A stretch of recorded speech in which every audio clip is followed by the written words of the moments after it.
on Halloween night, Will's a sort of shadow. Maybe all of this is happening for a reason.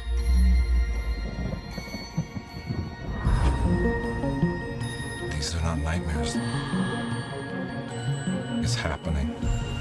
And it all leads back to here. Stranger Things Season 2 is about, after the events of the first season, Will is having visions of this big tentacle thing in the sky, and the group come together and trying to find out what the hell does this monster even mean. When it came to the first season, I was a couple of weeks late for the party, even though everybody was praising this show. People were, comparing it to like Breaking Bad and Game of Thrones and Walking Dead, those high level shows. But I finished watching the first season and I was like, you know what? I enjoyed it. I enjoyed the characters. I enjoyed the story. I enjoyed A, B, and C. I'll check the second season out. I wasn't like over the moon and be like, oh my god, this is the greatest thing since sliced bread or something. I wasn't, like jumping out of my seat over Stranger Things. But, right now, season 2 has come out, as they like to call it, Stranger Things 2.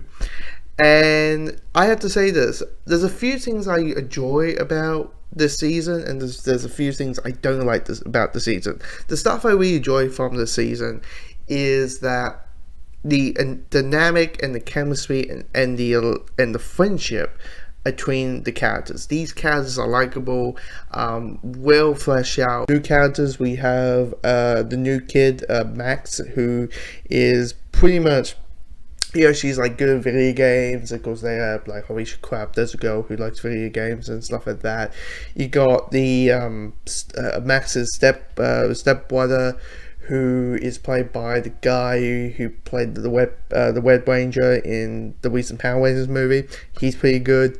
There's a couple of new characters out there, but those like the two that stand out. The main plot about Will, suffering, in a way, PTSD over the events of the first season, which is unseemly so, because that would realistically happen if you experience the events that he went through.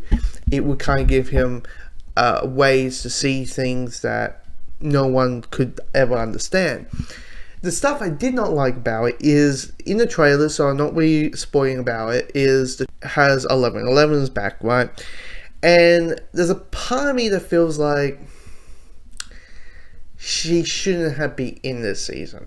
Or if she has been in the season, not so early. She shows up like in the first episode and I felt like her storyline was weak. I didn't really care about it. I didn't care about what she was going. It was one of those things where it's like, it just felt like a scratching. And it's like episode 7, I felt like that episode wasn't needed at all for me. I just wanted to focus on what was happening with Will and the main characters and stuff like that. Speaking about about episodes, I do feel this should have been like about 6 episodes, because this is 9, and I won't lie, I did felt like the first 2 episodes were a little bit hard to go through.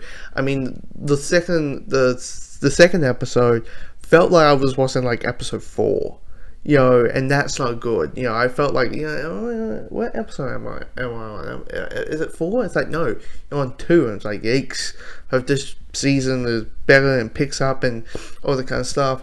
We got creasing designs, and there's callbacks to the 80s, Terminator, clearly Ghostbusters, which shows up in the trailers. There's Alien, a little bit of Alien, there's a little bit of The Exorcist. One of those things where it's like, I think there's going to be a bunch of people who are going to love the 11 characters story, but it was one of those things that's like, it is one of those things where I just felt like there was certain things I enjoyed about the season. There was just certain things I didn't care about the season. It's not like it was before. It's grown. It's Judgment Day. Which is why we need as much help as we can get.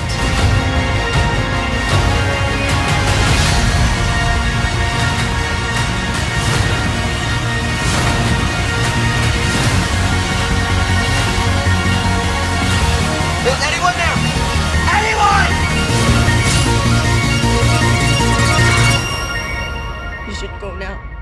It's almost here.